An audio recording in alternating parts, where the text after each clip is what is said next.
Hi friends, how are you? I hope you all friends very happy. आज मैं आप लोगों को वेरी इंपॉर्टेंट टॉपिक इकोसिस्टम के बारे में बताने जा रहा हूँ। तो ecosystem, what is ecosystem? Ecosystem क्या है?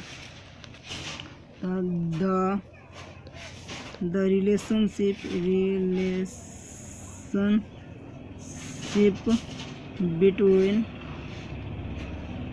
Between biotech and abiotic component is known as ecosystem. So students, the relationship between biotic and abiotic component is known as ecosystem. Ecosystems, इसे हम ऐसे भी बोल सकते हैं, the exchange of materials between living and non-living component is known as ecosystems. Okay students, ecosystem जो है सो जो बायोटिक कंपोनेंट के रिलेशनशिप को बताता है, उसे ही हम इकोसिस्टम कहते हैं। इकोसिस्टम बायोटिक और बायोटिक मिलकर इकोसिस्टम का निर्माण होता है। ओके स्टूडेंट्स, तो हम सबसे पहले यह जान लें जो इकोसिस्टम को प्रपोज किसने किया। Okay students, The term ecosystem was coined by A.G. Tinsley in 1935। Okay students, इसका जो खोज किया वह एक एजी टेंसली नाम का साइंटिस्ट था, जिसने सबसे पहले इकोसिस्टम का खोज किया। ओके स्टूडेंट्स, अब हम जानते हैं जो इकोसिस्टम को दो भागों में बांटा गया है, एबायोटिक और बायोटिक। एबायोटिक कंपोनेंट जो है, एबायोटिक में नॉन लिविंग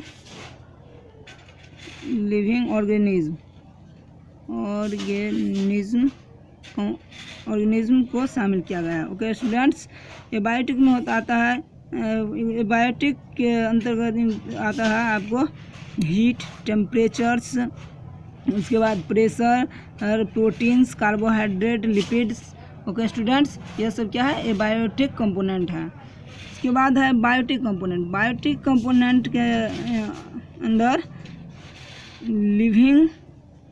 लिविंग ऑर्गेनिज्म आता है। ओके स्टूडेंट, जैसे all green plants and animals and micro organism. Okay students, यह सब बायोटिक कंपोनेंट के अंतर्गत आता है। ये बायोटिक को फर्दर तीन भाग में डिवाइड किए हैं। पहला है फिजिकल कंपोनेंट, दूसरा है इनऑर्गेनिक कंपोनेंट और तीसरा है ऑर्गेनिक कंपोनेंट। ओके स्टूडेंट्स, तो फिजिकल कंपोनेंट के अंतर्गत जो है इंक्लूड किया गया है आपको सनलाइट, उसके बाद सॉइल, उसके बाद जो है सो टेम्परेचर etc। ओके स्टूडेंट्स, यह जो है सो फिजिकल कंपोनेंट के अंतर्गत इंक्लूड किया गया है। सनलाइट जो है सो फोटोसिंथेसिस की प्रक्रिया में भाग लेता है। सॉइल जो है सो इन प्लांटेशन में सहायता करता है। ओके स्टूडेंट, टेम्परेचर जो है इन्वायरमेंट के अनुसार हम लोग उसका उपयोग करते हैं।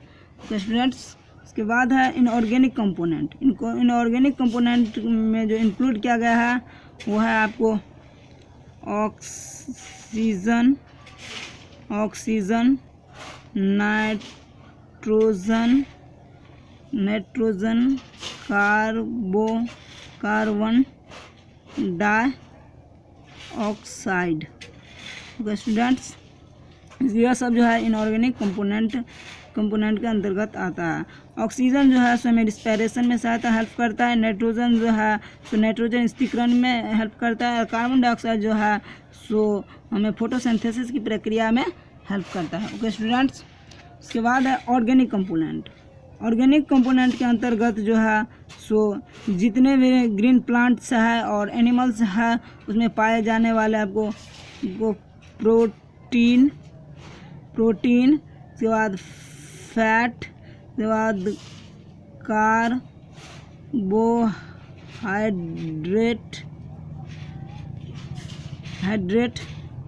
को शामिल किया गया है। ओके स्टूडेंट्स, यह जो है प्रोटीन, फैट, कार्बोहाइड्रेट यह सब ऑर्गेनिक कंपोनेंट है।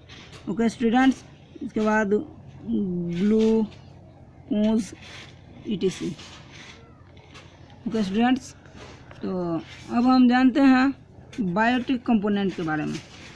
बायोटिक कंपोनेंट में प्रोड्यूसर आता है, कंज्यूमर्स आता है और डीकम्पोजर्स आता है। ओके स्टूडेंट्स, तो प्रोड्यूसर जो है सो उसका डिफिनीशन होता है those organism of an ecosystems which synthesize their own food in known as producer. Okay students, यह जो है सो अपना भोजन जो फोटोसिंथेसिस के द्वारा अपना भोजन खुद बनाता है, यह किसी दूसरे जीव पर डिपेंड नहीं रहता है। ओके स्टूडेंट्स, तो इसका फॉर एग्जांपल आता है, यह जो है सो लगभग फर्दर इसको प्रोड्यूसर का एग्जांपल होता है आपको, जैसे ग्रीन प्लांट हो गया और ग्रीन प्लांट जो है फोटोसिंथेसिस की प्रक्रिया के द्वारा अपना भोजन बनाता है। इसे हम फोटोसिंथेसिस के रूप में प्रोड्यूसर को हम बताते हैं। फोटोसिंथेसिस का सूत्र होता है 6CO2 + 12H2O sunlight bye chlorophyll. Okay students, इसके बाद बनता है 6C6H12O6 + 6H2O + 6O2। तो स्टूडेंट्स, यह जो है सो कार्बन डाइऑक्साइड है। यहाँ आप देख सकते हैं फिजिकल कंपोनेंट जो है और इनऑर्गेनिक कंपोनेंट और ऑर्गेनिक कंपोनेंट में जो है सो कार्बन डाइऑक्साइड जो है सो फोटोसिंथेसिस की प्रक्रिया में भाग ले रहा है। ओके स्टूडेंट्स, उसके बाद यह सनलाइट को देखिए, यह जो है फिजिकल कंपोनेंट, इसमें सनलाइट जो है वो ये फोटोसिंथेसिस की प्रक्रिया में भाग ले रहा है। उसके बाद जो है यह जो आप देख रहे हैं C6H12O6, यह है ग्लूकोज। ओके स्टूडेंट्स, यहाँ प्लांट ग्लूकोज को फूड के रूप में स्टोरेज करके रखता है, स्टार्च के रूप में स्टोरेज करके रखता है। ओके स्टूडेंट्स, ग्लूकोज भी है जो कि ऑर्गेनिक कंपोनेंट है। ओके स्टूडेंट्स, यह भी फोटोसिंथेसिस की प्रक्रिया में भाग लेता है। ओके स्टूडेंट्स, तो अब हम देखते हैं कंज्यूमर्स का डिफिनीशन होता है those organism of an ecosystems which depends on other organism for their food are known as consumers. यह जो है सो दूसरे जीव पर डिपेंड रहता है अपना भोजन के लिए। ओके स्टूडेंट्स, जिसे हम कंज्यूमर्स कहते हैं। कंज्यूमर्स को फर्दर 3 भाग में डिवाइड किया गया है, primary consumers, secondary consumers and tertiary consumers. Primary consumers जो है सो यह डिपेंड रहता है प्रोड्यूसर पर। फॉर एग्जांपल के लिए यह इंसेक्ट, ग्रास हॉपर एंड आपको हो गया इंसेक्ट, ग्रास हॉपर, यह सब जो है सो प्राइमरी कंज्यूमर्स है।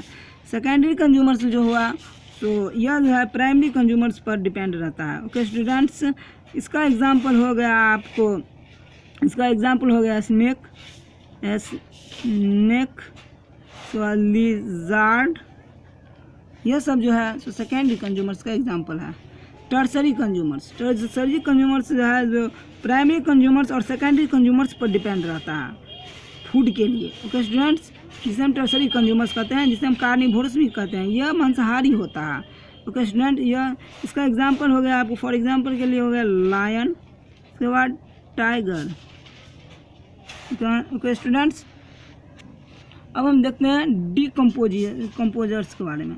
Decomposers they are include the micro organism. Okay students, इसके अंतर्गत माइक्रो ऑर्गेनिज्म को इंक्लूड किया गया है। माइक्रो ऑर्गेनिज्म जो है सो कॉम्प्लेक्स ऑर्गेनिज्म और डेड ऑर्गेनिज्म को ब्रेक डाउन यानी तोड़कर कन्वर्ट कर देता है waste material and carbon dioxide में। ओके स्टूडेंट्स, इसका एग्जांपल हो गया आपको, फॉर एग्जांपल के लिए हो गया protozoa and fungi. Okay students, अगर ये वीडियो अच्छा लगे तो लाइक शेयर कमेंट करना ना भूलें। धन्यवाद।